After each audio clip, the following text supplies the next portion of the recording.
Barbara, thank you for this interview. It's a pleasure to be here with you. I want to ask you, in your book, Learning How to Learn, you mention terms like focused mode and diffuse mode. What do they mean? So I think for most people, it's pretty easy to understand the idea that sometimes you focus on something and sometimes your brain is relaxed and you're not really thinking about anything in particular. These are actually different modes that the brain works in. When we focus on something, it's generally using a smaller area of the brain. Related to, for example, if we're reading something, we'll use a particular area. If we're speaking, if we're doing math, we'll use a focused area of the brain. And if we're not thinking about anything in particular, there's a broad network in the brain that's activated. So this is called by neuroscientists the default mode network, or by cognitive psychologists, it's termed the task negative network. And as it turns out, when we're learning something, we often have to go back and forth between focused, task positive network, and the diffuse or task negative network in order to be able to really get something into the brain and then kind of think about it a little bit, especially if we get frustrated with what we're trying to focus on.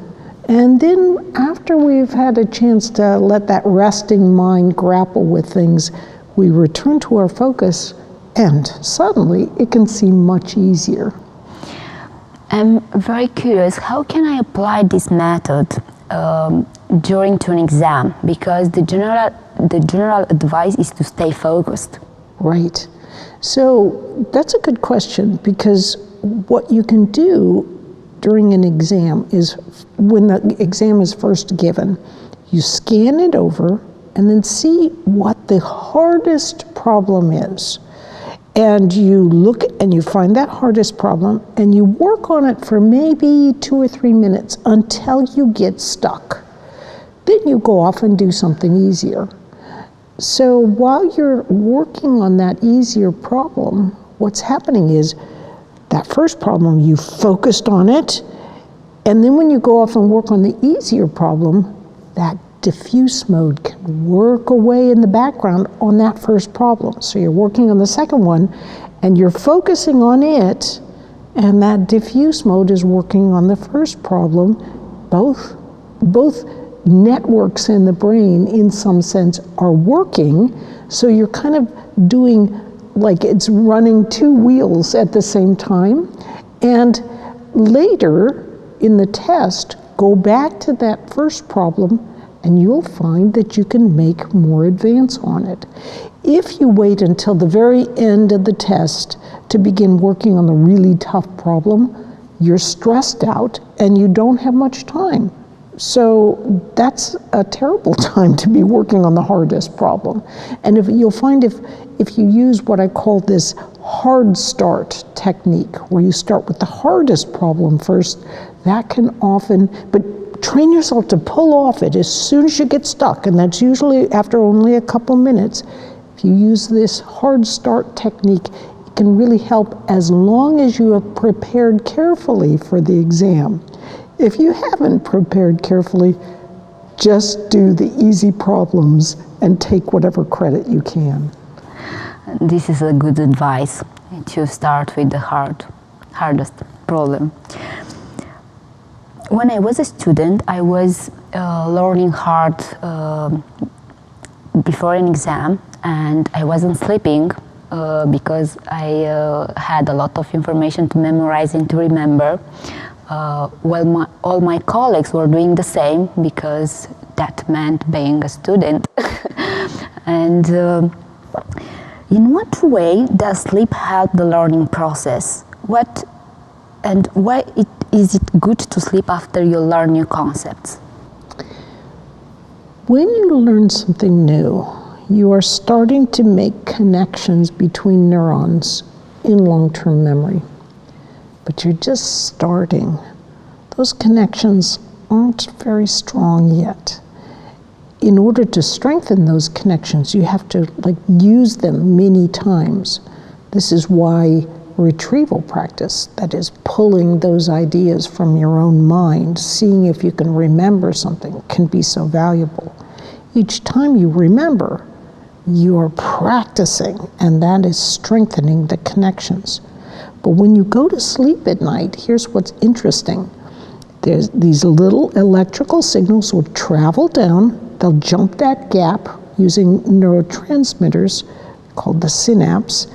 They'll jump that gap and then go across to the next neuron, and they'll do this hundreds of times, practicing with important connections. So this indeed is why sleep is so important, because during the sleep process, your brain is practicing, and it can really help you at night to, right before you go to sleep, don't do all your studying right before you go to sleep. Do that during the day, but right before you go to sleep, just take a minute or two to get in mind the toughest things you want to remember, and that signals your brain, practice with those connections. And those are the connections it strengthens, while some other connections that maybe don't really have much to do with what you're really learning, those will wilt away. And so sleep is a great process or a great time where you're strengthening important connections, weakening those unimportant connections, and the result is good learning. Oh, thank you. That I understand that it's not a good idea to learn hard and don't sleep. It is not a good idea, because that sleep process really helps so much. Many students are interested to find what type of learning they have. I'm talking about visual, auditory, and kinesthetic learning. Do you think that students get to learn more effectively if they take into account their favorite learning style? So the challenge is that researchers have shown that idea of whether or not you're a visual learner versus a kinesthetic or a auditory learner doesn't seem to hold true. So in other words, people who think they learn better visually than others who think they learn better auditorially, when they actually test them, they learn about the same using either modality. So this has led to an entire movement among cognitive psychologists today who say, learning styles are really, they're not true at all. But the reality is that the brain has two different superhighways that you can use to deposit sets of links in long-term memory. One goes through the hippocampus, that's called declarative learning. It's something we're conscious of. And the other pathway is through the basal ganglia, and that's called procedural learning. We're often not conscious of this. So when we learn in this way, let's say you're learning to hit a tennis ball. You tell yourself, I want to hit the tennis ball. You hit it, and you gradually learn to hit the tennis ball better and better, but you're not conscious of how that's taking place. That's because that basal ganglia is this hidden network. All you can do is tell it what you want and then watch and see if it does it. So learning how to solve, for example, a Rubik's Cube is you're not really conscious of how you're doing it. You just learn how to do it. So what happens though is some people are more inclined to learn procedurally, that is through practice, through hands-on, so in some sense kinesthetic.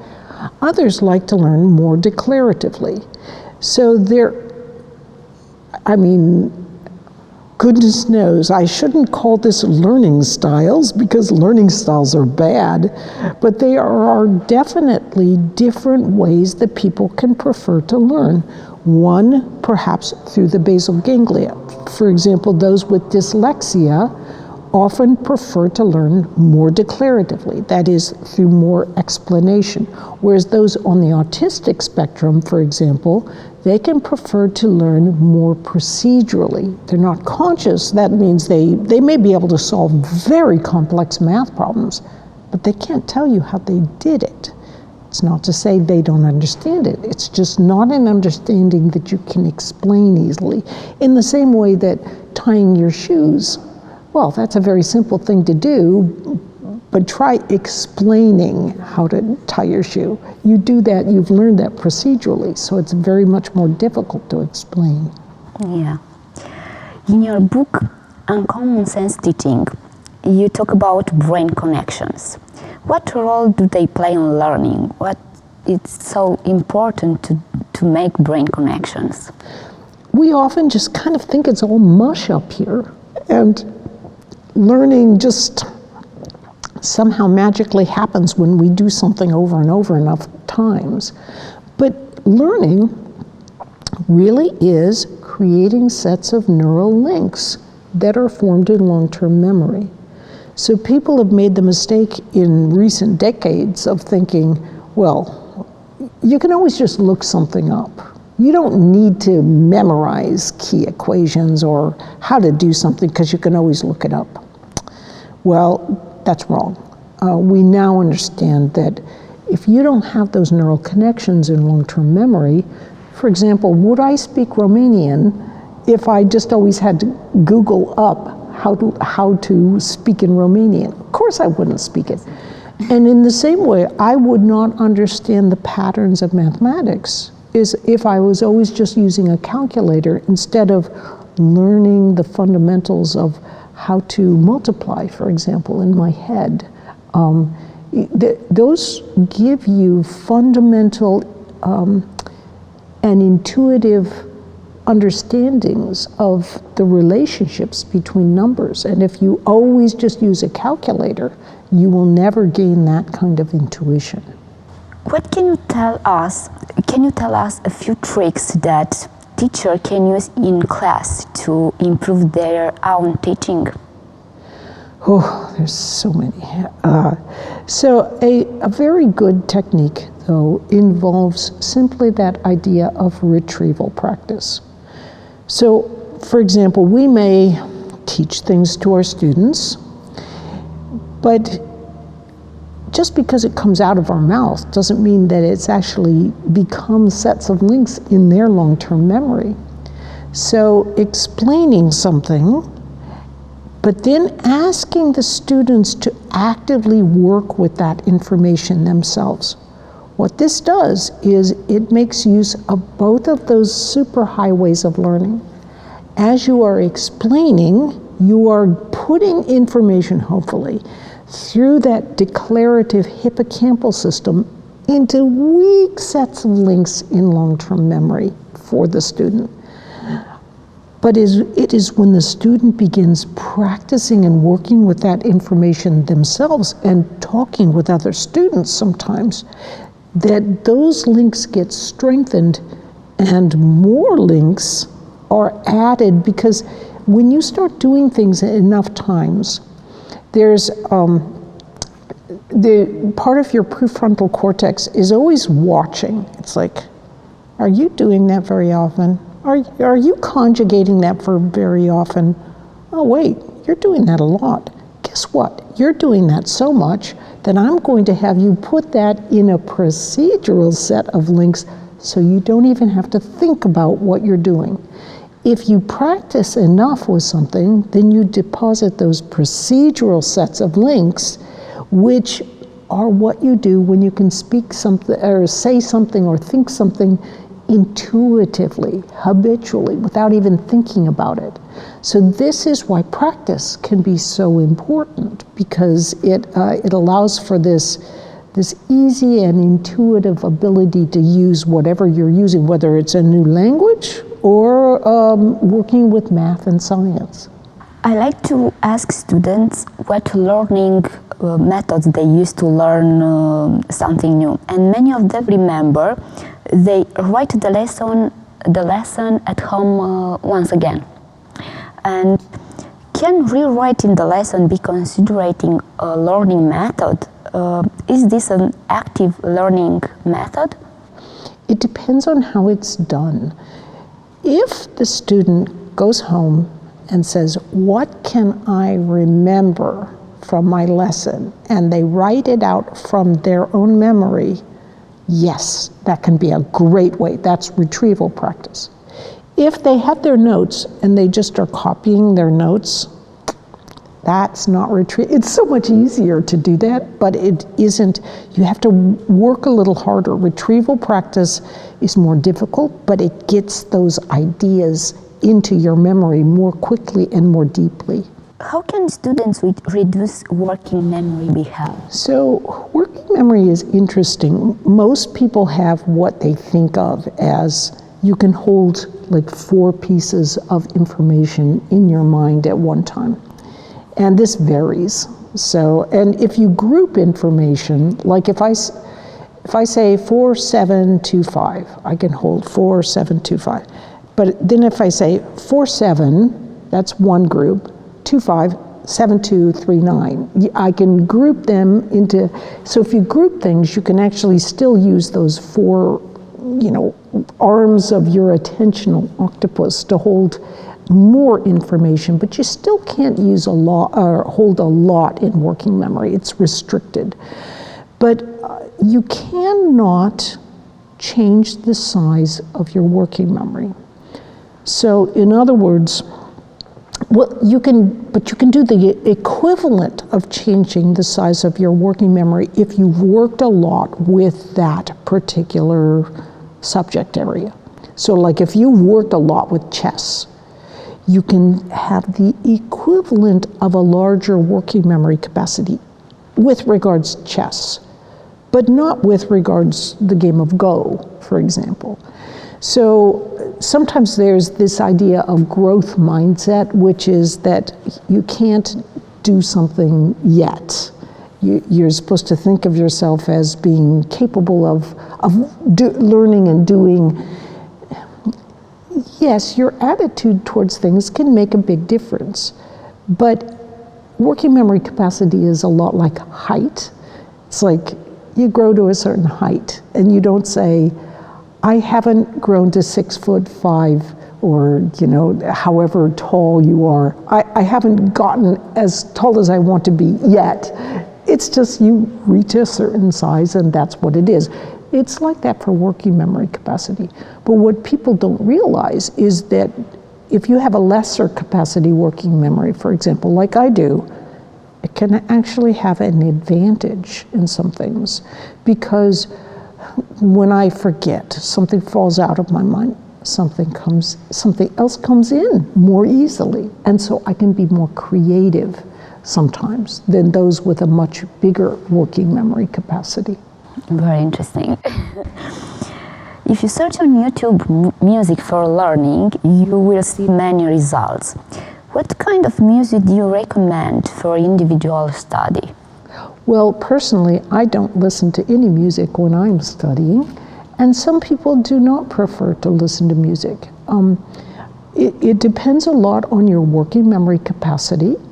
So, for example, if you have a lesser capacity working memory like me, music can take up a little bit of that working memory capacity. So I need all the working memory capacity I can get. So I tend not to listen to music. Some people who have attentional difficulties can find that rhythmic music can help them focus better, and it may have something to do with kind of resetting or keeping in training the rhythms in their brains. But in general, if you have a very large working memory capacity, you can listen to music more easily. Some people are very successful in listening to music, but it's a good idea to not listen to music that has words in it or to listen to very loud music. So those are all things to keep in mind. There are a few people who have extraordinary working memory capacities who like to listen to music of all types when they're learning, and they're very successful at it. So, for example, John von Neumann was the brilliant physicist. he used to listen to marching music that was very loud, and he would listen to this at Princeton, and Einstein was down the hall, and it would annoy Einstein. And I can just imagine Einstein going and knocking at John von Neumann's door. Would you turn that music down? It's annoying me. You know, it just makes me laugh. So just your best idea is to watch and just see, but don't fool yourself into thinking that music is making things easier if it's actually serving as a distraction.